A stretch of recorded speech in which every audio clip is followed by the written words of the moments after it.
up, Daddy Gang? It is your founding father, Alex Cooper, with Call Her Daddy. Mariska Hargitay, welcome to Call Her Daddy. Thank you. I'm so excited to be here. No, you don't even know. Okay. You just walked in here saying everyone's so excited for you to come on. Everyone is texting me saying you should be on it. I said, sweetheart, that's why I'm here. Okay. Everyone in my life, I feel like a lot of my friends and family have gotten used to my job by now. When they found out you were coming on, everyone's being a little nicer to me this week. Everyone's like, do you think you could get a selfie? I'm like, leave me alone. You have literally put me into a different stratosphere. Alex, am cool. I giving you street cred? Without a doubt. Yes. I've never been cooler in my life. Everyone's like, holy shit, you got her. I'm like, I got her. Guess what? What? I think this goes both ways. Okay, good. Okay, all right? good. Because now I'm cool with the kids. Okay, cool. I'm cool with the kids. Yeah, we're both giving each other a little street cred. I like it. What are you up to this summer? Like, do you have plans? Are you working? What's your life going to be like? Well, first of all, I'm here. Today's a very exciting day because my trailer dropped for my film. Congratulations. Thank you. So today I'm sort of buzzy and so exciting, and it feels newly real to me, right? When the trailer drops and the poster's out. So I'm here doing that. I'm getting ready for my Tribeca premiere on the 13th. You're going to be at Tribeca too? Yes. Wait, I'm going to be at Tribeca. I told you, we need our own shows. We're just warming up. Sweetie. Lovey. Honey. Sweet cheeks. Oh my God. Babe. Honey pie. Holy shit. Pumpkin. Oh my God. Congratulations. Thank you. I know. Isn't it weird? You have a documentary about you and you're 12. No. And I'm so proud of you. You know what you are? You're the young Olivia Benson.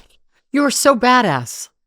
I am obsessed with you. No, but seriously. No, it's so, but isn't it scary? It's a little scary. Oh, it's a lot scary. Right? But can I tell you something? Yeah. Being vulnerable and putting yourself out there, that's the most badass thing you can do. It is. And it's the truth. But I'm curious for you with this documentary. Yeah. Obviously, you get into your childhood, which I love to talk about on Call Her Daddy. Is it weird for you to have been playing Olivia Benson for so many years and now you're about to be on screen as yourself? No. No, because I feel like, and this is something I've thought about a lot. Yeah. I feel that I have been preparing for this moment, for this project, my entire life. It took me 2 years to make this movie. I started 2 years ago in June. I did the first interview. I think it was the end of May or June. I can't remember exactly the date right now. But I decided to do it in the pandemic during COVID.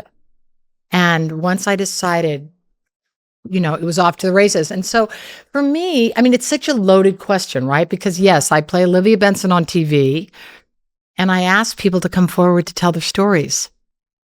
So I wanted to do what I preach and to come forward and tell my story. And I believe that telling our story and being vulnerable is the thing that makes us the most authentic, the most badass, the most human, and it only brings people toward us because it levels the playing field of our humanity. That makes me feel really good because I feel like with a documentary, it is so vulnerable. It is. And you are prepared, obviously, but a documentary is a piece of work, so you're ready for the critics, but you're also like, this is my life, go easy on me. And so it's a little, yeah, it's but weird. I feel like this is my life, this is my story. Everyone is obviously welcome to have their reaction and their opinion and to sort of metabolize it and assimilate it in their own way. But I find that there's such universality in this specific, right? So you're telling your story, and is it about how you got here and the sort of genesis of? Yes, it's just I had a big part of the end of my first episode. I talk about the sexual harassment I endured from my college soccer coach. Oh. And I had never really talked about it. And I felt guilty because a part of me was like, I'm similar in that way where I'm like, I'm having people sit in this chair and tell me their stories. Why have I been holding on to this for so long? And so I kind of go through the process of telling it in a way that it was nice to have a director do it for me. I know you directed your piece, but for me, I almost needed someone to take it from me a little bit. Of course. Because I was like, I don't even know how to say this. Just interview me and I'll tell you what happened to me. Yes. So it was very freeing. But that is so beautiful and so brave. And you know what? Don't ever question why, seriously, why you didn't tell your story. Because you tell your story when you're ready and not a moment before. And I tell that to everyone. And I mean, I disclosed my story of abuse and I told it when I was ready. So I don't fault anyone. They need to come forward when they are ready and they have the infrastructure and they have the scaffolding and the support after to be able to integrate into the world. And so I just think it's amazing that you're doing that. And so young. Thank you. No, and I think I could be your mom like 3 times over. Stop. I'm going to be 87 on Friday. Get out of here. You're perfect in your Chanel. Shut up. Can we talk about this documentary Yes. though?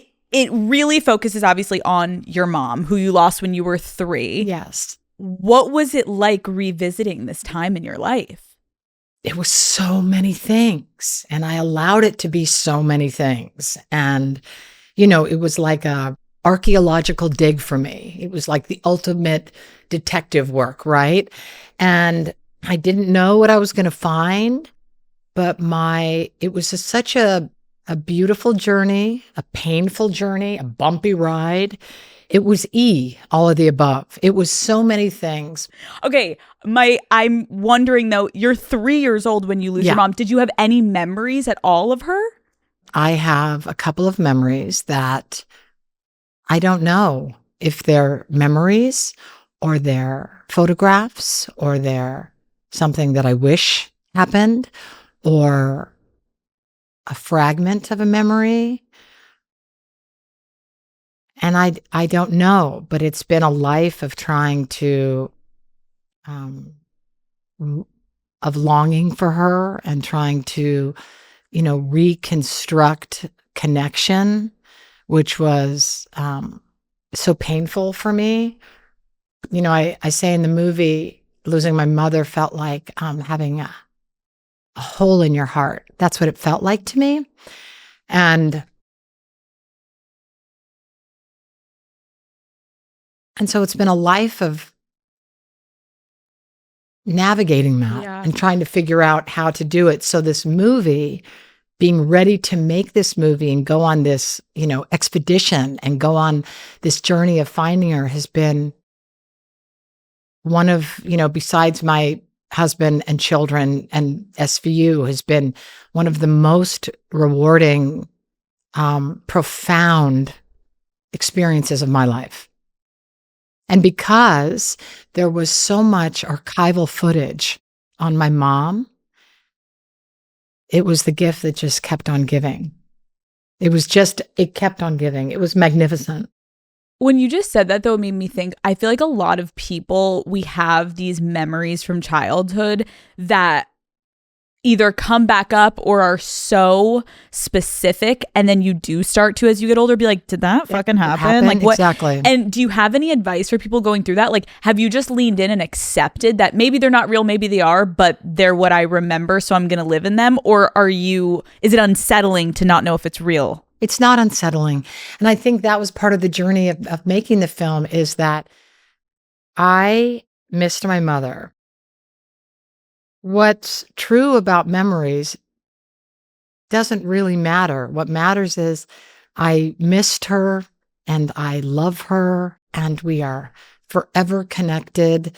And I'm finding new sort of avenues of connection as I live forward. And I remember, one of the things was when your mom dies, when you're so young, and pre-verbal, really, it's hard to remember anything, and you certainly can't express what you felt, right? Because it was pre-verbal, and that goes for my trauma as well, about living through the accident of her dying. And I remember when I got my star in 2011 on the Hollywood Walk of Fame. And I remember thinking like, oh, it's nice. It's a thing that people do. Oh, yeah, it's nice. I didn't really know how to take it in. I guess. And I thought like, oh yeah. I mean, it kind of dismissed it. I'll be honest with you. And then I got there that day. And when I saw my star on the ground next to her star, I was so overcome with emotion. And somehow into that moment of seeing her, this visual of these two stars with her name on it and my name on it, was one of the most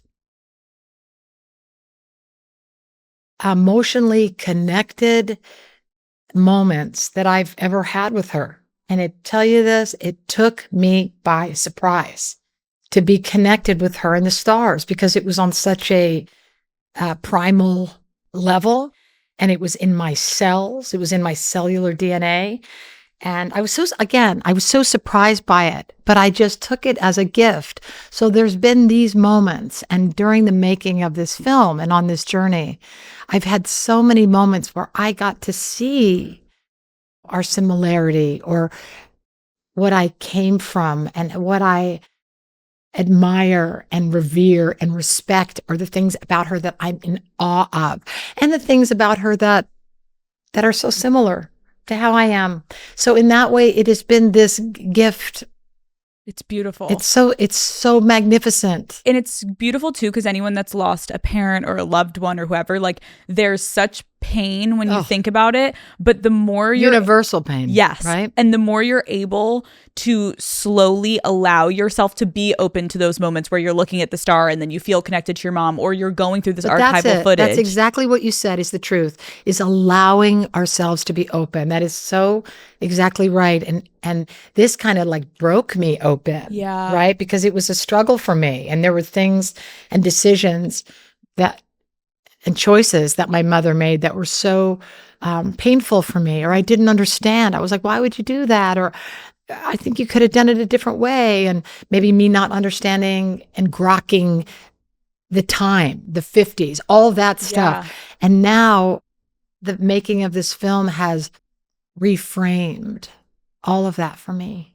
Even like as simple as someone not being able to, whether you're not doing a documentary, one, if you have photos or you have film, or even journaling about your memories and your experiences, anything that can allow you to feel a little bit closer to your memory of and have that intact, because you don't want it to feel like this scary void that you can't remember this person. So then you just feel shut down. The more you're open to it, I feel like you almost come back to feeling whole and full. Completely.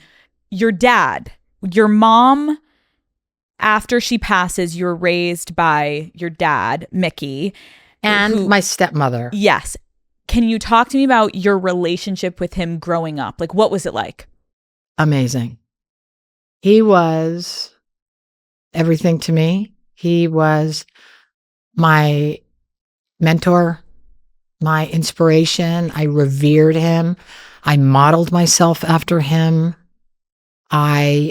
He made me feel safe and seen, and he was such a great parent because he was reasonable. And what I mean by that is, I'd like do something wrong, and then back in my day, we used to talk on the phone. Not the cell phone, but we used to, like, that's what you would do. You talk to your boyfriend, or you talk to your friends every night on the phone, rotary phone. And so I'd do something wrong, and then he's like, no phone 1 month. And I would go, okay, Dad, you're out of control. That feels unadjusted for what I did. And I think you need to think about that because it's not fair. And he would go, okay, fine. Do you know what you did wrong? Yeah. Okay, you could use a phone. And it was stuff like that. And he also raised me when I did something wrong to go, you know what you did. You know what you did.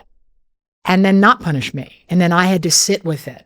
So he really nurtured my own sense of my conscience, my sense of responsibility, my sense of wrong and right.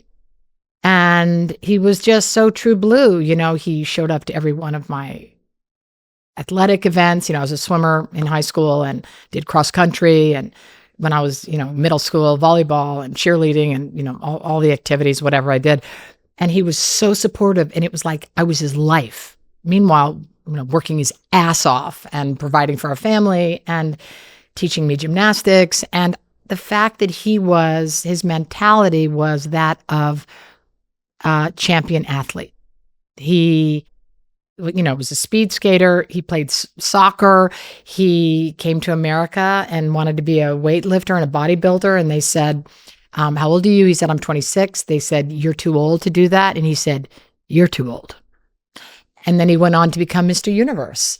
And so everything that he set out to do, he did. So he taught me, if there's a will, there's a way. And if there's one avenue gets shut down or foiled, then what is plan B? So I modeled myself and I wanted to be like him. And I just felt like I knew what love was because of his commitment to me. That's why I found, that's why I could recognize it in my husband. Do you know what I mean? Well, I was going to say, because even someone listening to this, it's like, wow, what an incredible father you had. And then obviously there's this big reveal in the documentary of you find out that he's not your biological father. How did you find this out?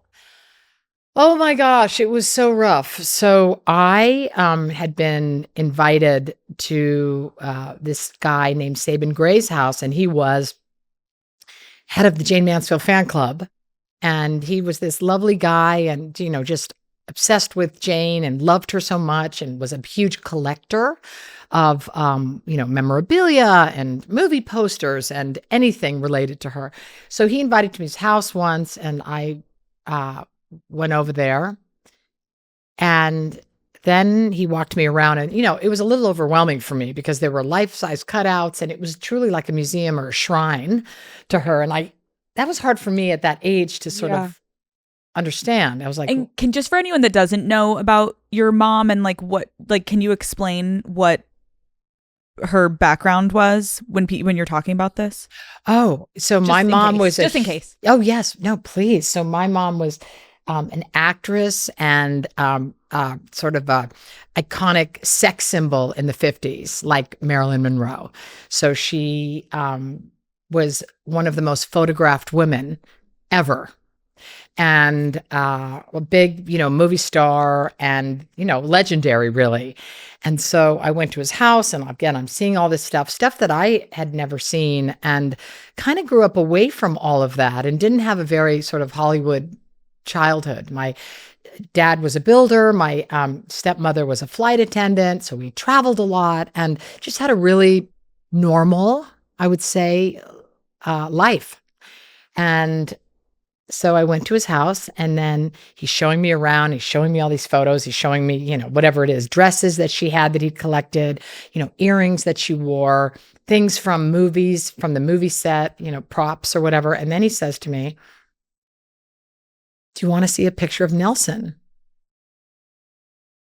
And I just looked at him, and this jolt went through my body.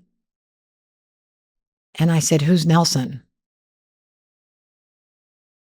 And then I knew in 1 second. You did? How?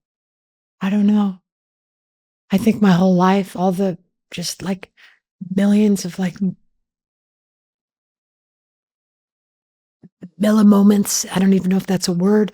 Little fragments of a memory, of a moment, of a thing, things I caught that my sort of that went into my subconscious moments.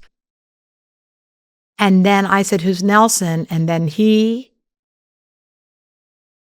I saw the drain out of his face, and he sort of panicked and turned white. And then he said, he panicked, and he said, oh, it's probably not true. It's probably not true. And that's when I knew. And I think that he couldn't believe that I didn't know. I was 25. How could I not know? And I understand that.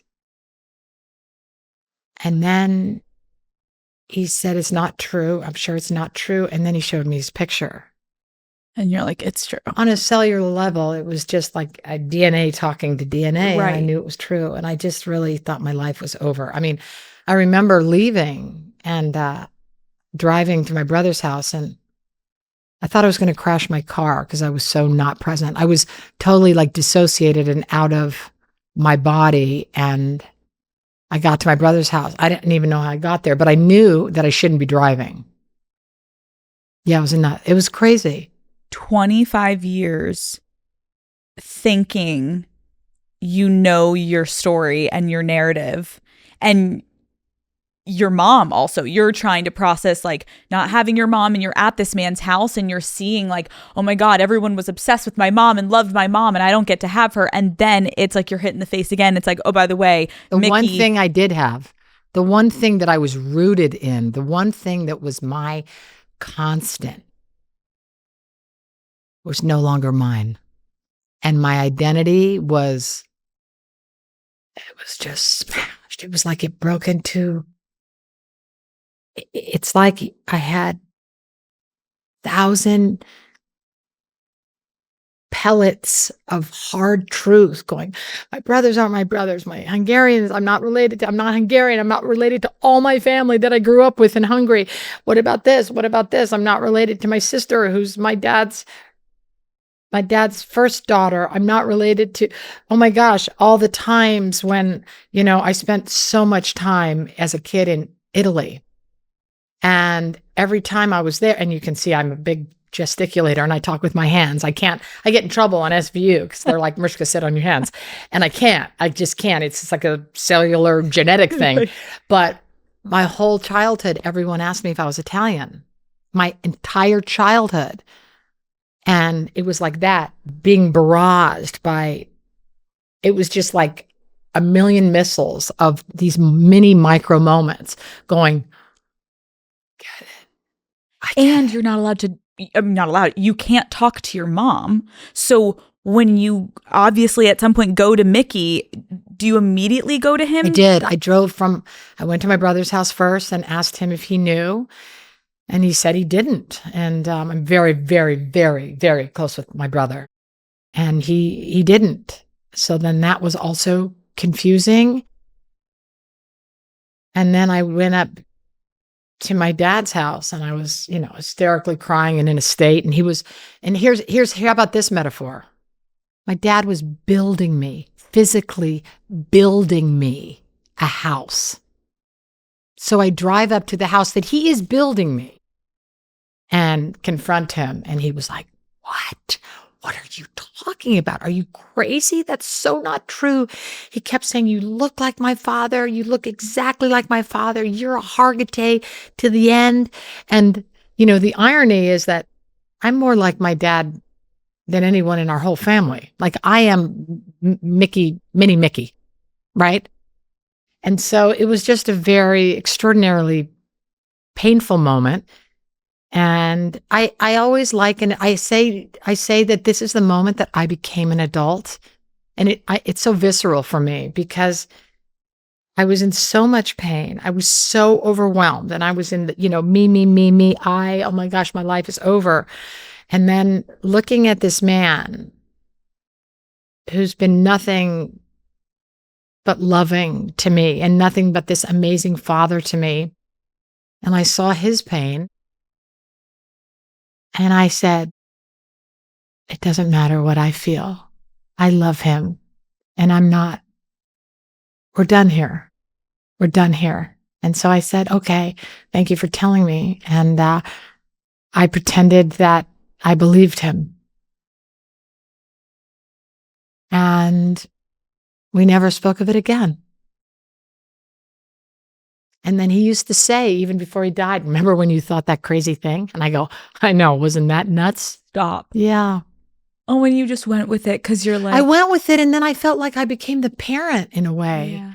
And I was grateful to be that. But there was no way that he genuinely thought. I don't know. I'll never know. Right.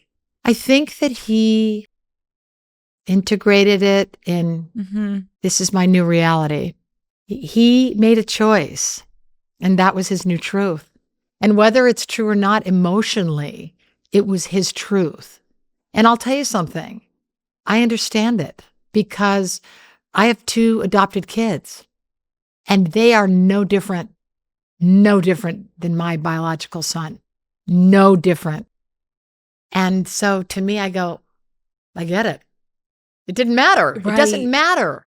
Right, because when that moment he's speaking to you, which is so beautiful, it's like I've talked a lot about on the show that obviously there's so many people who don't have the privilege of family, but you can then make your own family. Blood family is one thing. Family is family, the family that you choose. And so it's like, I think there's a lot of people that maybe would look at that, and it's actually so beautiful that he's like, no, you are mine. Like, you've been my daughter. I love you so much. Talk about being claimed. Right. He's like, but the irony is, Alex, I know that now, right? In hindsight. Yeah. But when I found out at 25,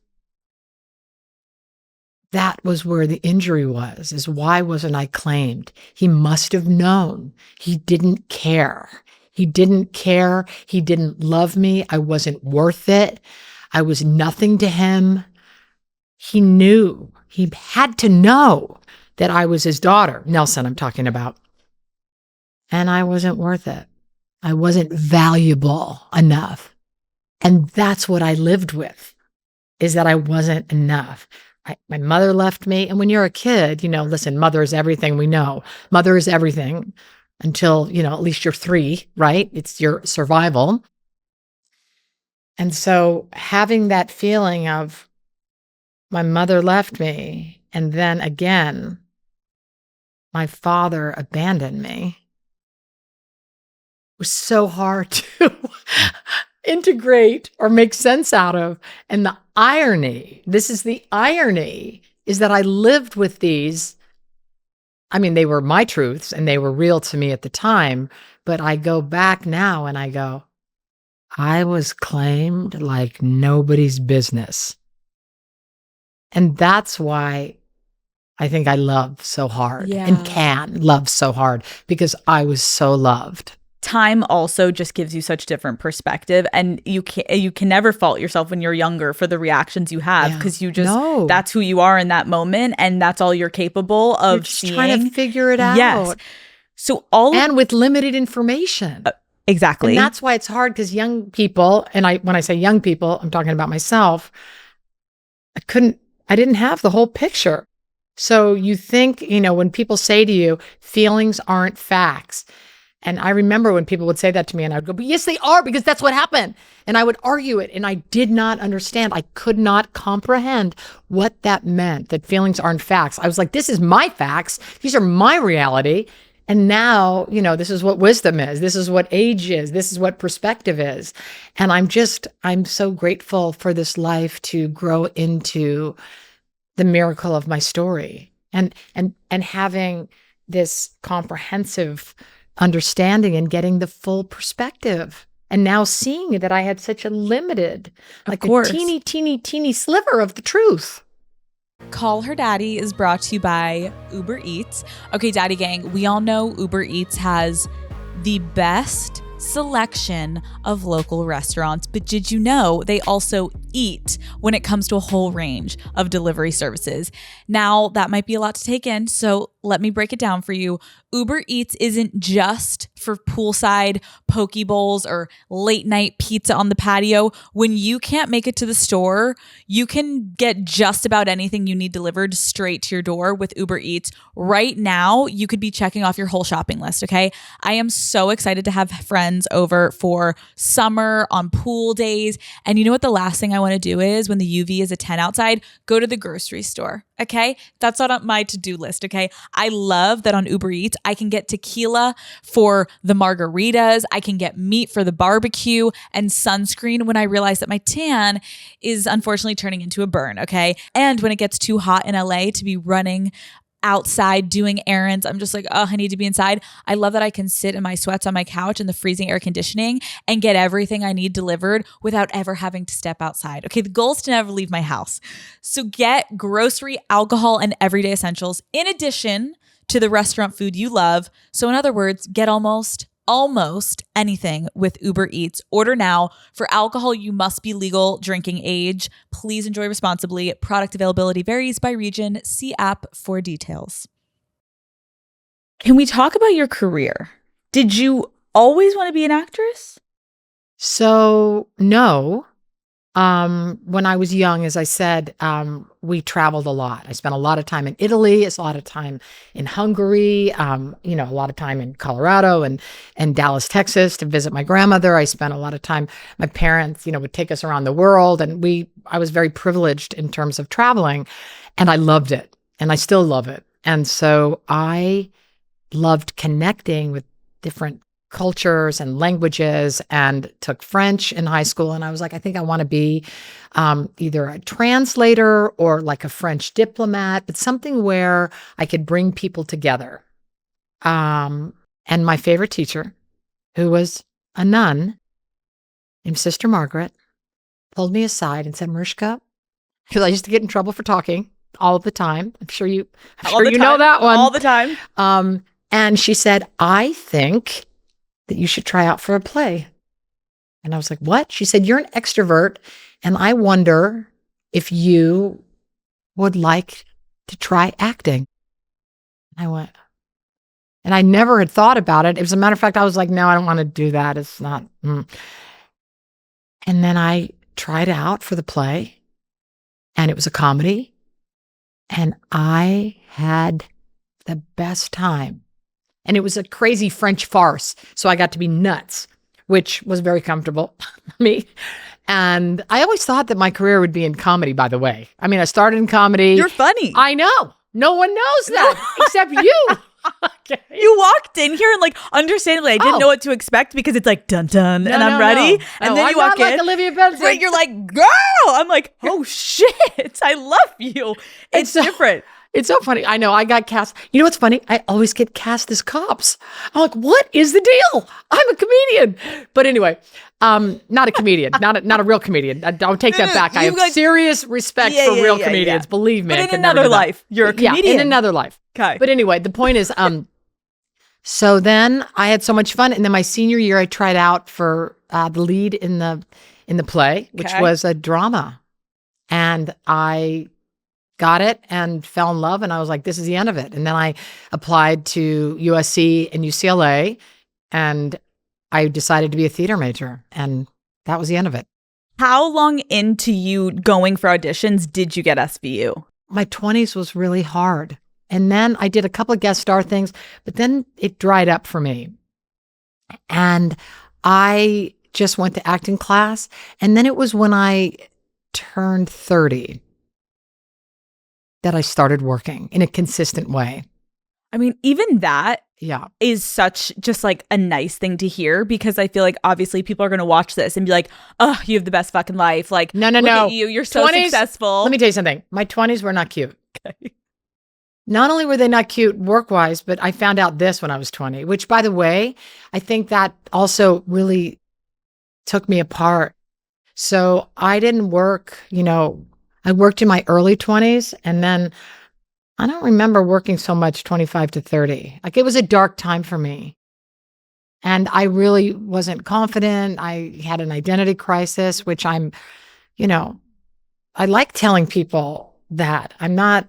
It's true. It's what happened. We all have our demons. We all have our skeletons. Life is hard. It's hard navigating it. It's hard figuring it out. There's so much to figure out. And so then at 30 is when I started working in a more consistent way. And then it was at 34. I'll tell you a fun story. This is a great story. You'll appreciate it. Okay. So I used to go to New York twice a year and just see theater. So I went on one of my trips. I was 30, I think it was in January. I was 34, and I come to New York, and a friend of mine said, oh my gosh, Mariska, you have to go to the psychic. You have to go to the psychic on Long Island.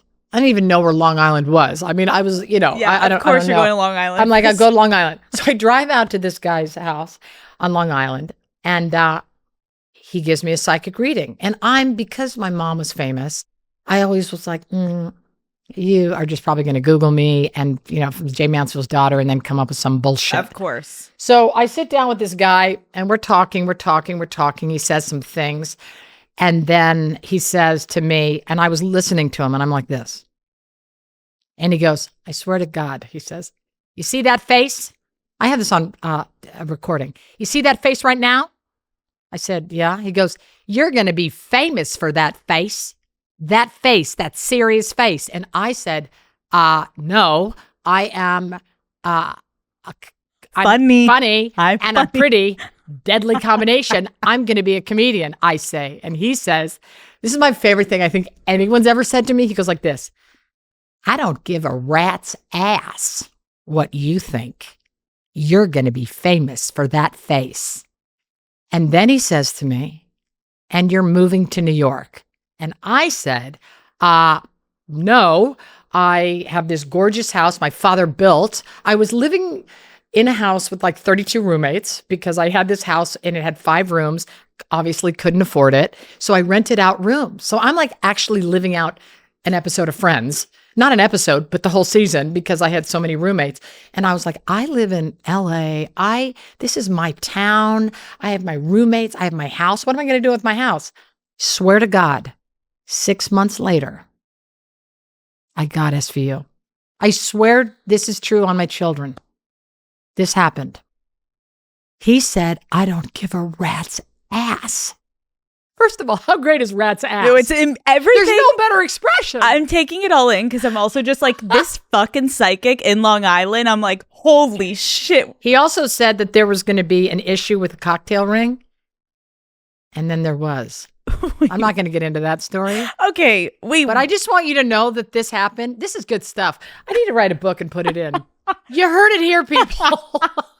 Okay, wait. You get the script finally for SVU. Yeah. What is your first impression of your character? So I read it and I said, and I never had this experience. I've never loved anything more. This is my show. This is the most progressive show I've ever seen. I love it. I need it. I have to do the show. And then I had the audition, and then I got a call back. And on the second call back, Dick Wolf was there, and I see another girl in the waiting room. And I'm like, oh no, this is not happening. So I walked in there and I said, listen to me.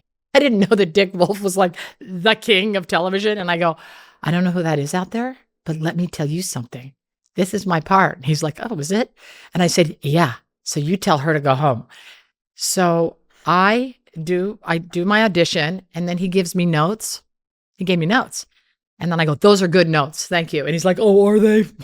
Are they good notes? It was so funny. I had like lost myself. I didn't even know what overtook me, but I was so clear about it. And then it turns out that the beautiful, talented actress that was in the waiting room was there for another part. Oh my God. And she was in the pilot. And she's a fantastic actress. Like, fuck this bitch. Get her out of here. I was like, get her out of here. And then, of course, we're friends now for life. But she was so magnificent and she was in it. And so they all told me this after. And then the next audition was for the network. And that is amazing. That's when I met Chris Maloney, and that was the rest is history. What do you think is the biggest similarity between you and Olivia? Compassion, empathy, and feel the fear and do it anyway. What do you think is the biggest difference? You're funny. Comedy. You're fucking funny. She's not as funny as I am, and she doesn't have as much joy and balance. But she's awesome. So we give her a pass on all her flaws. Not only do we give her a pass, we love her. Taylor Swift named her cat after Olivia Benson. Can we just for a second? But I will say, as epic as that is, I did name my cat Karma. Okay? So payback's a bitch, isn't it? So I leveled the playing field there. And my cat's name is Karma because Karma is a cat. And she and Karma vibe like that. Hold on. That happened. Did you name your cat Karma before or after the song came out? Right after. It was the only thing. It seemed fair. So you went and got a cat? Yeah. And I named it Karma. Did you go get a cat just to name a cat Karma, or did you want a cat? Well, actually, there's two things. That's a great question. I didn't want a cat. I wasn't planning on getting a cat. And I was walking to Starbucks with my daughter and, well, all my kids. And there was a pet store there. So embarrassed about this because I don't like buying animals from pet stores.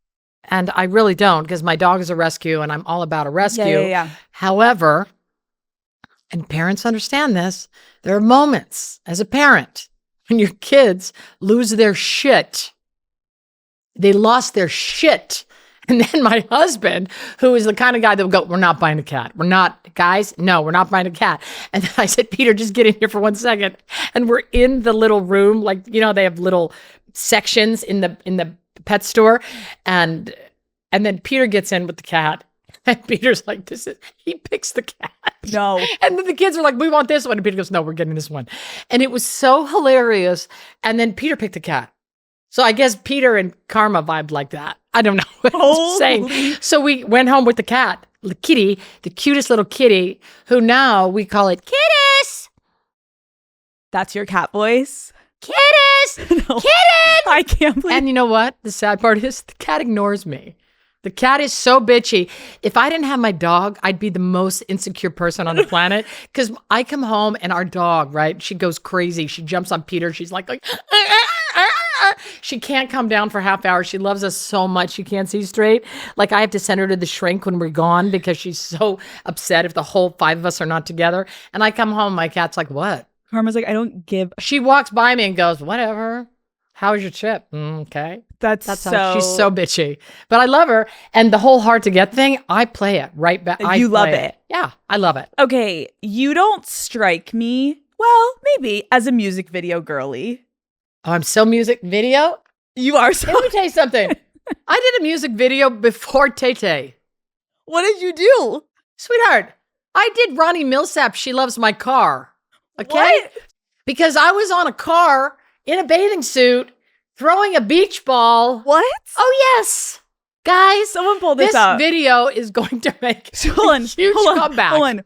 Ronnie Carmack? No. Did you say? No. Sorry. Wait. I forget. See, this is when you're 12 and Really? you're showing your age. Wait. Ronnie Millsap. Ronnie Millsap? Say it, Ratty. Ronnie. Ronnie. You Ronnie. just made my voice crack. Ronnie Millsap. Okay. She Loves My Car. She loves my car. I'm in it with Exene. There's a lot of cool stuff. We don't need the audio. We just need the video. No, you're going to lose. Hold, please. Where are you? Just hold, please. Guys, we're watching the music video. 1 sec. Hold, please. Oh! Is that you? Yes! Well, I'm going to tell you a funny story about this. This is the night I got arrested. Okay, pause. Excuse me? Olivia Benson? What? I was arrested and thrown in the slammer. Why? I was thrown in the clink. Why? Is it called the clink? Yeah. Okay, here's what happened. This is an excellent story. Okay. So in that video, we were shooting, and I think it was a 2-day shoot. But on the last day, we were losing the light. As you can see, it was shot in the day. And we were shooting in Santa Monica. So as we were losing the light, I had to go back into 2 outfits. One was like a pink situation. The other was blue, and I had pink and blue lipstick on. So we were losing the light. We didn't have time to switch the makeup palette. So she started adding a lot of makeup on me, a lot. And at that night, my parents were leaving for Africa. So as the sun set at, 8 o'clock, I jumped in my car, full face of makeup, hair out to here, no shoes, like in fishnets and a questionable outfit, let's just say. I've always been known to have a bit of a lead foot. And stop signs, well, I always saw them as optional. I've changed and I've changed my ways since then, but I wouldn't not stop. It was just about like rolling through the red light. I'm not proud of it. And don't do this at home. But so I was trying to race home to see my parents. All of a sudden, No. pull me over, and they're like, "Ma'am, you just ran a stop sign." I was like, I wasn't, but like, I'm going home to see my parents. Please, da, da, da, da. Can I have your driver's license? They pull up my driver's license, And he says, ma'am, please get out of the car. I go, what? For a stop sign? What? He says, ma'am, please get out of the car. I had I can't say this. People won't look at me the same way. Say it. I had $3,000 in outstanding in parking tickets because at UCLA, I was late to class and I didn't always use my parking pass because the garage where my classes were was so far away. I was like, I'll just be fine here. I'll just really quick go to class and come back out. And I would get tickets every day. And I was in like a fantasy denial world. And so I had $3,000. And when this guy told me to get out of the car, and of course I don't have shoes on, and he's like making a lot of judgments about me. And he puts me in his car, locks me in the back, and throws me in the clink. He throws me in the clink. I can't call my parents after I've just said, hey guys, I'm coming home. I want to see you before you go to Africa.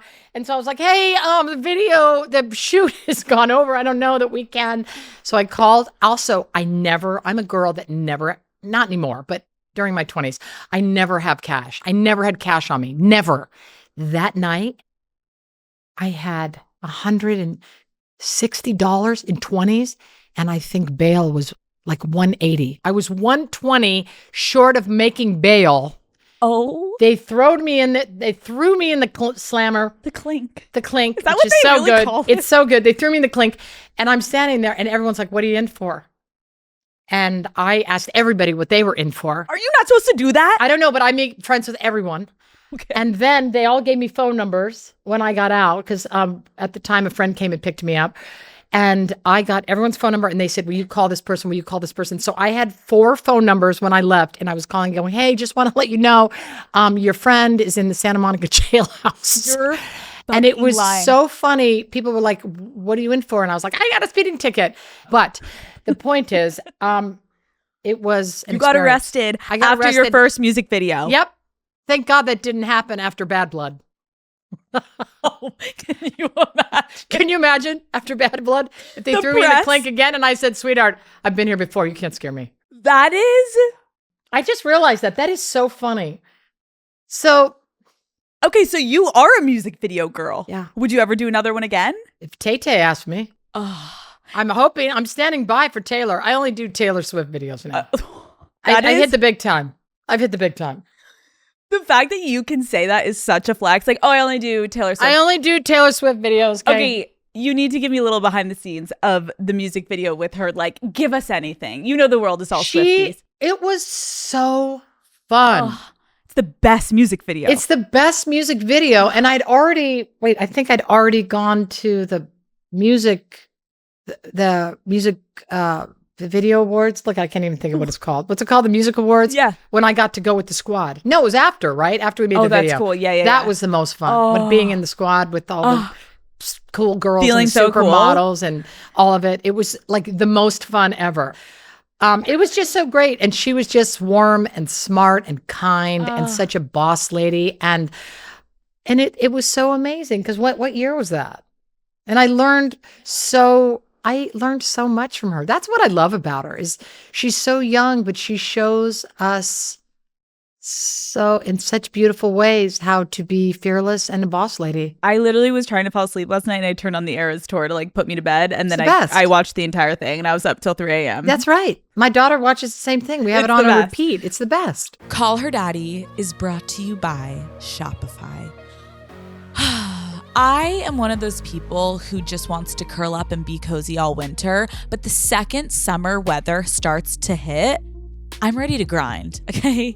And not like the 7th grade grind chain at the dance. I'm talking grind as in work. Usually summer is a slower pace, so I use it as an opportunity to get things done.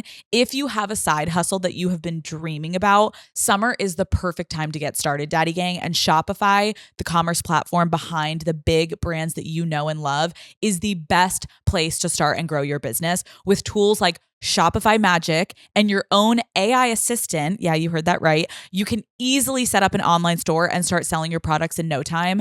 If you are nervous about doing it alone, With Shopify, it's not a problem. They'll operate as your back office, conveniently managing everything in one simple platform. Tag and sell your products globally and across all major social media sites right from your phone.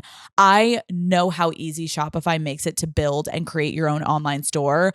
Do I want to sell Unwell merch this summer or tickets to our next event? Whatever I choose to dive into next, it's Shopify that has my back. Shopify also shows you where your customers are shopping from so you can know who to target and who to cater to. It's so fun to see how spread out the daddy gang is all across the globe. It makes my heart very full. Knowing where my audience is allows me to plan more personal product drops, and Shopify helps me get everything directly to customers as quickly as possible, which is so important for me with you guys. Shopify allows me to sell my merch directly to my channels. It's a side hustle summer, daddy gang, and you can start today. Check out shopify.com/daddy. That's shopify.com/daddy. Can we talk about your time on SVU? Obviously, I know that you've talked a lot about how people will come up to you and feel comfortable to disclose their stories. And sometimes they're telling it for the first time to you. Like, how does it feel to know people trust you like that? It's such a privilege. It's such an honor. Yeah. It's insane. You know, I live a very unique existence that way, with such a deep connection, like soul connection to my, people, survivors and fans. And it's so different than I think maybe other artists have, because they share with me the deepest, most sacred, most tender, intimate parts of themselves with me. And there's such a beautiful, understanding or a feeling of safety. And that's been, it's hard really to put into words, to have such a connection with a person that almost requires no words, because it's an understanding. And I am so grateful. And I think it's part of the reason of SVU. Obviously it's been a marathon, and I love it, and I'm so not done with it. But there are times, and there have been years where I am, I've been running a marathon and I'm exhausted. But there's so much healing and so much beauty. And we know that bearing witness to someone's story is healing. And I'm just profoundly grateful that I get to be whatever part of somebody's healing journey. So it's magnificent. It is. Last year, then, you shared in an op-ed that you are also a survivor and you were assaulted in your 30s. What made you want to speak about it publicly? It was very interesting. I was doing the People magazine cover, and it was a feature on, milestones, right? I turned 60. Joyful Heart was 20 years old. I was married for 20 years, 20-year anniversary, and my oldest son going to college. And there was just milestone after milestone after milestone. And what's so beautiful about that is the journalist came over, and I wasn't planning on talking about that. And I had so much to talk about. And it just came up organically. And so the way I see that is, it was about me being present, and I was ready. I was just ready. And that felt also like a gift, that it just came up, and there was no shame, there was no stigma, there was no fear. I was unencumbered because of the work that I had done on it. And I had some work to do to process it. And again, I was so happy to. I was so happy to, because it just came up and that's where it was. And that was real. And I was ready to talk about it. Because I was thinking, like, I noticed, obviously, there's like a parallel in this character that you've been playing is investigating these types of crimes, right? That's right. But then behind the scenes, you're processing trauma. Like, what was that like for you, being on SVU and having these heavy hitting topics every single week? Did it ever impact you emotionally with what you've gone through? So much. And I think that's the deep compassion and empathy and understanding and connection of really understanding it on, a visceral level. And that's why I wanted to talk about it, because so many people blame themselves, myself included. And I couldn't process that I couldn't get out of it. I have gotten out of so many things through my intellect, through comedy, through just outsmarting, through, physically. And I couldn't get out of this. And I couldn't metabolize it. I couldn't understand that I couldn't. And that just lived in me. And so I blamed myself. And then it got to the point where it just became so clear what happened. And I was I was also in denial about it. And I remember I told my husband, and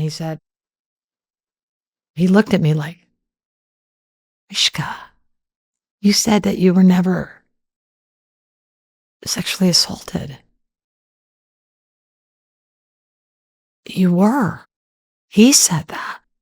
And I remember going like, and that's why I understand about denial and dissociating. And I have so much room for that in people, because now I look at it and I say, I'm grateful for that part of myself that kept me safe, for that part of myself that said, you're not ready to deal with it. So there's no blame. There's only integration. And we have to scaffold ourselves. We have to support ourselves. We have to be ready. We have to build an infrastructure within ourselves and external support that we know that will be heard and that will be understood, and timing is right. And so I was very excited to share that, because I know that, as Olivia Benson, I know that people like project on me and think, oh, she's so this, she's so that, it could never happen to her. Well, guess what? It did. And there was nothing I could do about it. And even if I could, fight or flight is real, and people freeze. And that is the neurobiology of trauma. That is what happens. We freeze. And so understanding that and studying that, and I think that in all my, research and all the studying that I've done, and, really learning about trauma and understanding, the body keeps the score and how we hold trauma in our body on a cellular level, and, fracturing and memory fracturing and all the things that happen to us. I had to fully understand that to be able to talk about it, because I couldn't understand. And so many people couldn't understand. And my favorite thing was, after I shared that story, so many women came forward and said, that happened to me. And they couldn't believe that they didn't understand what happened to them physically. It is like incredible the way you talk about it, and that you're doing this publicly, though. Not that it is like for you to have to do, but it does help hearing someone really put it in perspective, because there are so many people that are like, well, why did it take so long? And I've had it. I know it's going to happen. Like, well, why didn't you come out with this? Why does it take a decade later? And it's like normalizing that there is no timeline of when it is correct for someone to speak up about what happened to them that was traumatic. Trauma is not linear. You could come out with it the day of, you could come out with it never, or it could be 50 years. We don't know, but I think that question is such a question of privilege to be like, well, why didn't you? Well, then you probably haven't experienced something like that, because then you wouldn't be asking that question, or you're projecting. But also, Alex, or they're also in denial. Yeah. And they're also not ready to deal with it, because I've had so many people that I've heard them talk about that. And certainly, in my movie, I Am Evidence, about the backlog of the untested rape kits, we have an expert talk about the neurobiology of trauma. And listen, when law enforcement said she was gang raped, well, she just lied there and she must have wanted it. They don't understand. So part of it is truly a lack of education and understanding. And also, for example, 1 out of, 3 women is sexually assaulted in their life, and 1 out of 6 men. It has been my experience that the men who have disclosed to me that were assaulted many times in their teens, all the men that have disclosed to me, and there's been a few, were all in their 50s. And that's just not an accident. It took them that long to process it. So I think that the people that are judging either are a little disconnected, or they are not educated in trauma. Something that you wrote in your op-ed that I thought was really beautiful is you really talk about how your mission is to take the shame off of survivors and put it on who it belongs to, which is the abusers. What do you think, though, is the first step to doing that? Women say, I was raped. Where's the perpetrator in that? There's no perpetrator. So there's a weird ownership, right? I think the blame, it has to be named. He raped me. Name it. One of the greatest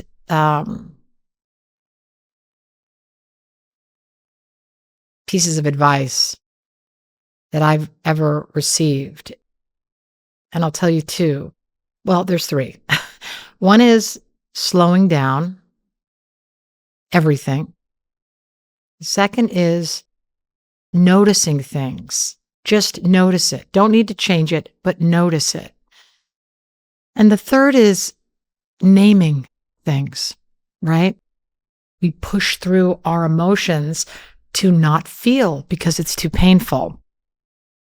So for me, being able to slow down, notice a feeling, and honor it, not have to do anything. You take the pressure off, just sitting with yourself and noticing that. You go, and it's like, right? And then you name it. And once you name it,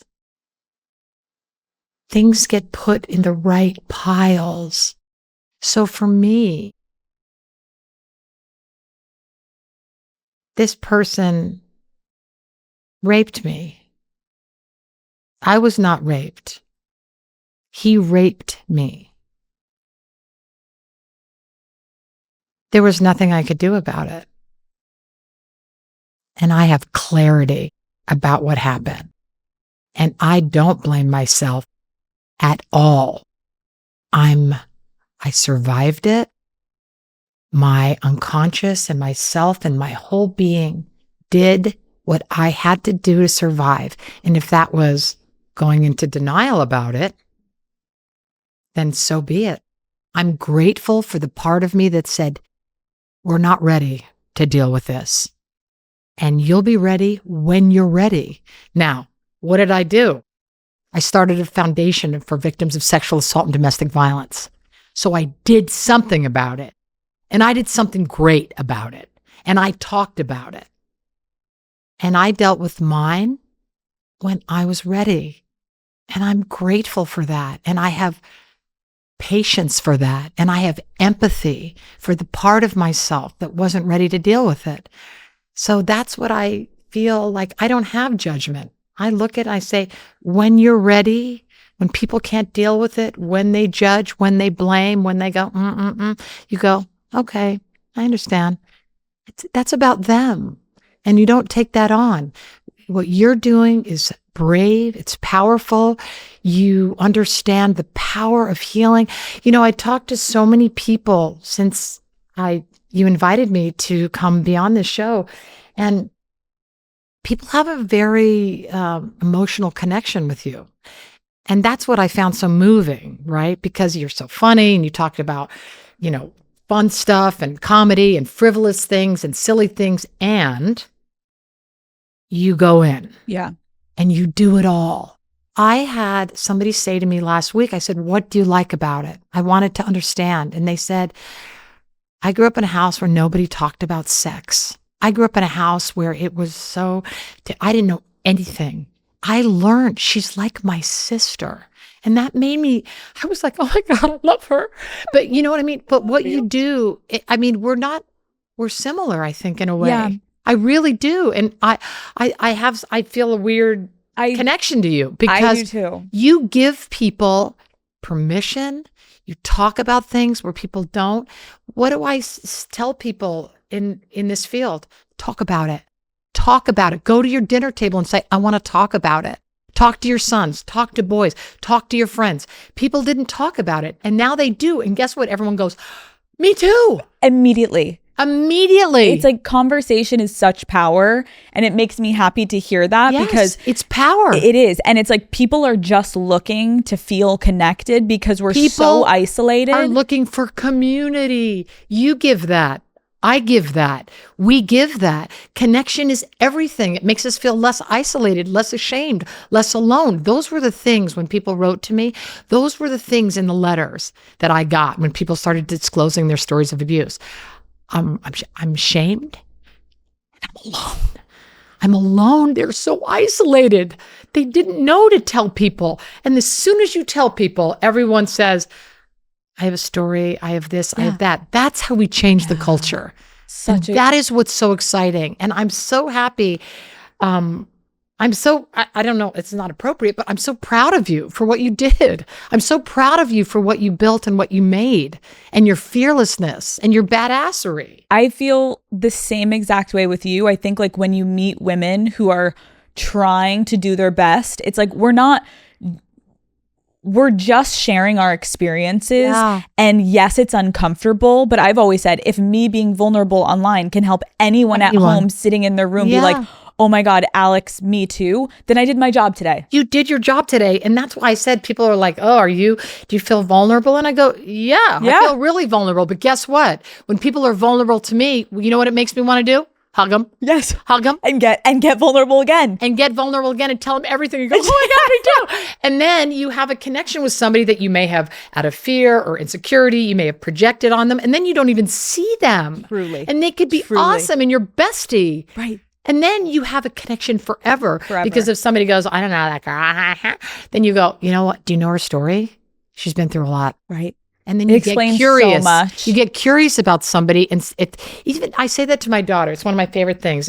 You know, she's in middle school and it's tough to navigate. And she's like, this person was mean or this person was rude and she didn't talk to me. And I always go, why do you think? Do you think she was having a bad day? Do you think she felt insecure or jealous? Do you think she saw you with somebody else and did this? Because we're all so tender. And we just want to feel cozy and connected. I know when people are acting out, a lot of times you're like, oh my God, don't even get mad. Be like, what is this person going through? What's wrong? What's wrong? What Robin Williams said, we're all carrying, what's that beautiful quote? Everyone is fighting a battle that you know nothing about. Be kind always. Boom. I know we only have so much time, so I have to ask. I have a hard out at 5:00. No, you 5:00. No, I am jumping on a plane. No, I know. So let me ask some of like the questions I need to ask. Go. Because the do your SB thing, do your thing. I'm ready. I'm here for it. First of all, I could talk about this with you we could go on a fucking retreat together and Right? sit and talk and write 9 books together, but I only have so much time with you, so I need to ask these questions too. Okay, SVU fans are obsessed with you and Chris Maloney's on-screen dynamic. Obviously, talk to me about your friendship in real life. We are just connected. We are so close. It's like we've been through the battle together. We know each other so well. We love each other so much. We respect each other so much. We connected, obviously, by living these stories and living and going so deep together for so many years acting. And he and I really bond over comedy. We have a very similar sense of humor, and we just have, you know what it is? It's shared perspective. It's shorthand.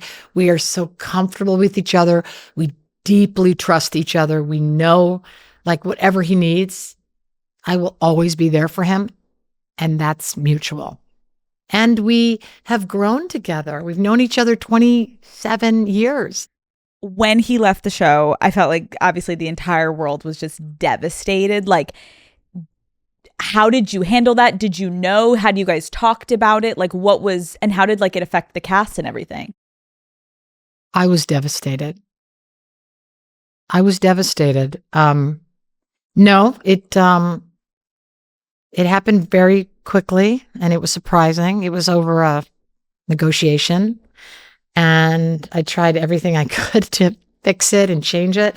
And, you know, again, it's one of these things in life where I have these, I'm sorry, I don't mean to have ADD, but I have these chandeliers. You're lying. I swear to God. No. Sophie, No, we have pull up my, the chandeliers in my dressing room. You're lying. We have the same taste. Were we separated at birth? Yes. We look so much alike. When I saw you, I was like, this is like a mirror. No. I'm going to show you I'm sending you photos of my dressing room. She has the sconce version of my chandeliers. Sorry, ADD moment.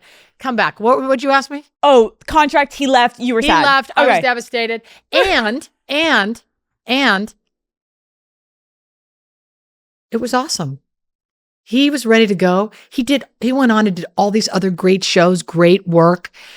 I got to meet some of my favorite humans. All the actors that have come on SVU. I will say this, it's a magical place. It's a magical place to work. Everyone is deeply, deeply invested. And my favorite thing of all of it is when guest stars come and say to me, "Is it always like this here?" And I go, "Yep." What? It's a team. It's fun. We laugh and we get it done. Like, we are so focused and so, listen, it's shorthand. Everyone knows a drill. Everyone's so good. And we know when to play. We know when to work. We have been together so long. There's a real intimacy. I'm like very close with my crew. Like, we text yesterday. We love each other and we are a team. And if somebody's not invested, they're out. Like, we bring our A game, best idea wins. And it is a joy. And I look forward to going to work every day. And you can't believe how much we laugh. What time do you have to wake up? Well, now that I've been on the show since 1926, my call is 7 every day. Everyone else gets up at like 5, but I'm like, sweetie, I'm going to roll in around 7:30. I hope you're cool with that. There's a little, mama's the boss. Mama's the boss now. I hashtag boss lady. What? I don't wield it around, but they're not confused. Do you know what I'm saying? I'm obsessed. Yeah, no, it's really good. But I'm the hardest worker of all of them too. There you go. I don't play. I set the standard. I say, this is what we're doing. And if it's not working, I go, that's not good. Let's go again. Okay, SVU talk for the really, really, really crazies they need me to ask. Olivia and Elliot had a will they, won't they relationship for years. Do you think they'll ever end up together? Maybe on the last episode. I think that's when they should be together. On the last episode. Yeah. Do you want them to be at the end?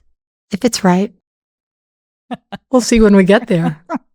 We are soulmates. Yes. In a way. Yes. We are. And I think that I mean, Chris has had a profound impact on my life, my artistry.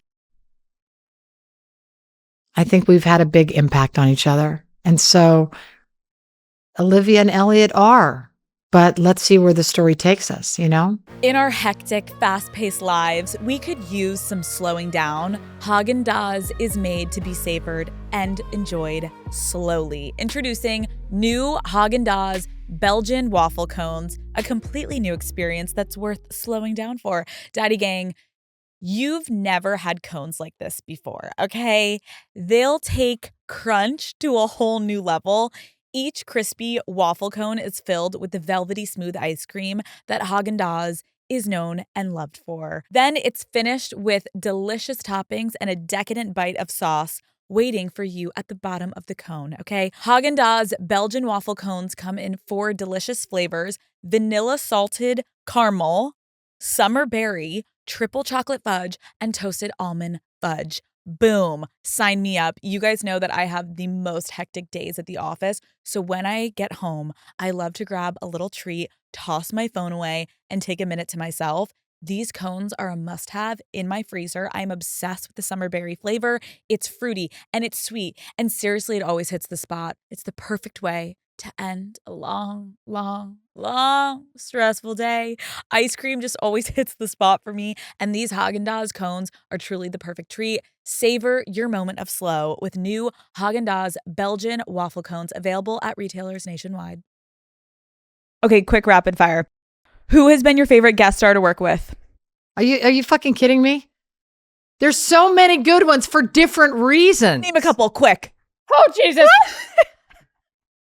Well, I mean, the first thing comes out of my mouth right now is Bradley Whitford and Amy Landecker. Boom. Okay. Just because it's recent and they're so funny. Okay, what episode of SVU are the most proud of? Rapid fire? The one I directed, maybe, what's it called? In the, that thing. The one in the sky with Bradley Whitford. Go ahead. Boom. Okay, what has been your craziest fan interaction? The craziest fan interaction. Hold on, there's a lot. I like it when, like, you know, because I get so much love on the street, and I get a lot of love. Somebody's like, I don't get SVO. I don't get it. Somebody came up to me and I'm like, oh my God, well, I'm so sorry. Thank you. I don't know what to say. Sophie, do I have another fan interaction? No, that's good. Sophie's not even. Sophie. But you live in New York City. Yeah. Is it like, can you walk to the bagel shop? No. It's so awesome. But you have to understand, I walk. It's such a joy because I walk and they're like, oh my God, I love you. You know, it's and they're like, Olivia. Yeah. And I hug it out. I'm a hugger. It's very intimate relationship in New York. Okay. So one time I was getting in my car and I saw a man fall. And so I went over, I jumped out of my car, I grabbed the man and I picked him up and I put him in my car and I took him to the hospital and then I took him home. Like I do like stuff like that a lot. If I see something, if you see something, say something. If I see something, I just handle it. There's stuff like that. Has anyone ever mistaken you while you're on set for being an actual cop? Well, there was the time when I was shooting a scene in a park, and we were shooting a scene, and the little girl came up to me crying and said hi, and she was just crying, and she wouldn't talk, and I said, "What's the matter, honey?" And she said, she was crying, and I said, "Did you lose your mom? Where's your mom?" And she was like, ah. And so I just picked her up. I said, "Can I pick you up?" And I picked her up, and then I walked around the park until I found her mom. So I think she thought I was a police officer, but either way, she trusted me. So that was beautiful. Olivia, we love it. Have you ever taken anything from set? Like, do you have any of like Olivia's memorabilia in your house? Oh yeah, I take whatever I want whenever I want. I just go, "Can I have this?" I always ask, "Can I have this?" And they're like, "Yeah, go ahead." Or they're like, "No," and you're like, "Okay, thanks," and you take it anyway. Yeah, they don't say no, but I don't ask for stuff like that. You know, they gave me like my real badge because I wanted that, and I framed it, and then they made a new badge for me. That's really cute. Yeah. Okay. With all that you've achieved, How do you define success at this point in your life? Peace, space, balance. I feel so peaceful and present in a new way. I haven't always. I used to have a lot of anxiety. I'd be scared. And I'm just not anymore. And I trust. I think that I trust. I think I had a lot of catastrophic thinking and was waiting for the shoe to drop, which is understandable, losing my mother and then this thing happening with my father. And now I feel steady and grateful and loved. I think my family is my biggest place of success in my life. It's everything that I wanted. My husband is everything that I wanted. My husband is my home, my cheerleader, makes me laugh if he can fix anything, and the best dad. I call him Daddy. I'm just kidding. I so don't use that. It was a shtick. That was that. That's the headline. No, and then my kids, like our family. I love my kids so much, and I just love our family. I love our family. The fact that I get to go home right now to my kids and my family, I'm like, what else is there? What else is there? And integration. I say integration. This is what I was talking about, all the parts.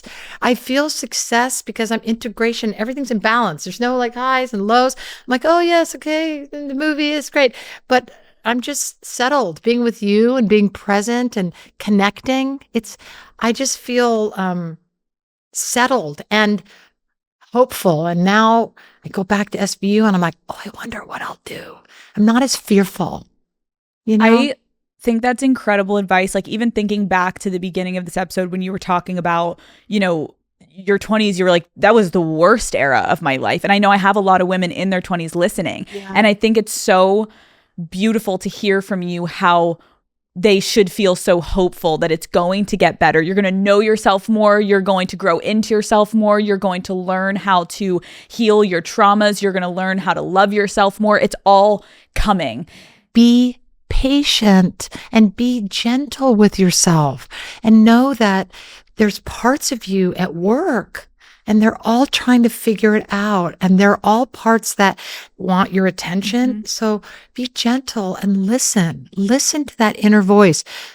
My inner voice has guided me, and when I'm still enough to listen to it, it has all the answers. You already have everything you need. You already have it inside. And that's the thing that we need to grow into. This was so lovely. I feel like I was just like at coffee with a girlfriend chatting. Truly, you are so inspiring. You're so talented. You're so smart. You're all the things of like a dream guest that I could have asked for. And my family and friends are so fucking jealous right now. And I had the best time. So thank you so much for coming on Call Her Daddy. This was a dream. I am honored to be here. Let's do it again.